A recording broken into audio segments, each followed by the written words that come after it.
Welcome, this is Menta.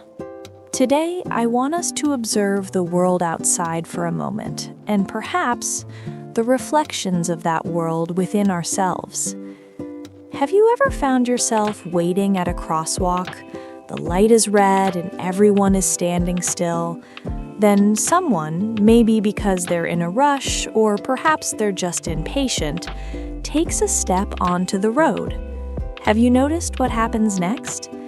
Even though nothing has changed, even though the light is still red, your feet instinctively move forward.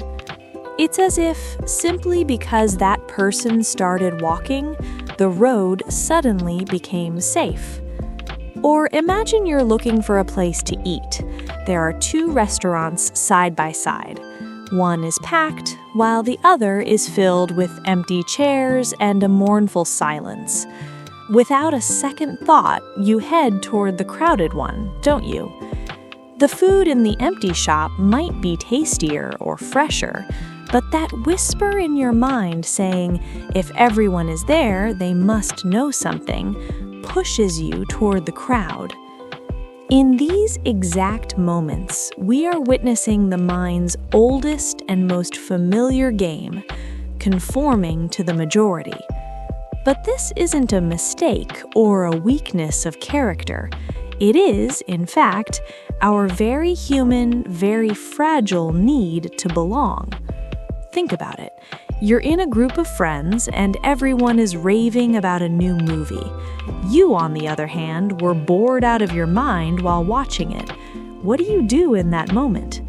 Instead of saying, actually, I didn't think it was that good, do you just nod and say, yeah, the visuals were great, just to move past the topic? That small, innocent nod is actually the work of a deep-seated fear. In that moment, we fear that if we speak our truth, we will be pushed out of the circle. We fear becoming the glitch in that harmonious picture. The possibility of being alone often feels more threatening to the mind than the possibility of being wrong. Sometimes we're just tired, seeking our own truth, questioning everything, and asking, what do I really want at every single step, requires an immense amount of energy. Following the crowd, however, is like a comfortable train ride. Someone else has drawn the route, the speed is set, and all you have to do is look out the window and go with the flow.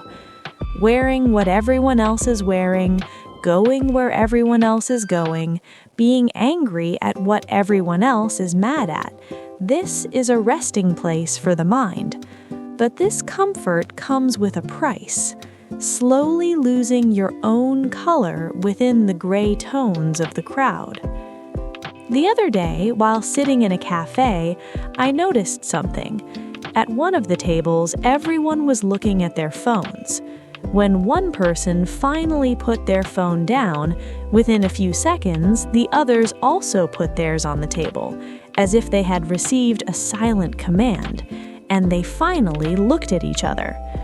No one had said, okay, let's stop. Just one person did it, and the others followed that invisible rhythm. We do this without even realizing it. We attach ourselves to someone else's laughter, someone else's frown, someone else's excitement. Because conforming is the quietest way of saying, I am one of you, I am here, I am on the same frequency as you. But where is this current taking us? If we are all just following each other's footsteps, where is the person who took the first step actually going? Sometimes, just because the majority approves, we find ourselves in the middle of a life that doesn't fit us at all. We might find ourselves working a job we don't like, picking up hobbies that don't actually interest us, or following traditional paths like marriage or parenthood just because everyone else is doing it. Then we wake up one morning and realize, this view I'm looking at isn't mine. I wasn't meant to be a passenger on this train.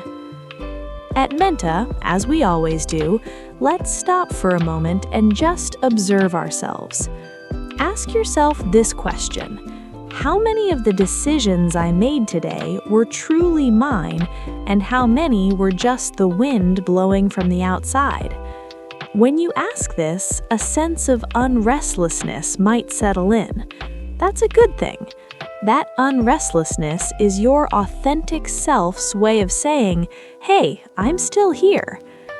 Conforming to the crowd is a sanctuary, yes, but sometimes you need to step out of that sanctuary and walk alone in the rain, just to feel the droplets on your own skin, just to choose your own direction.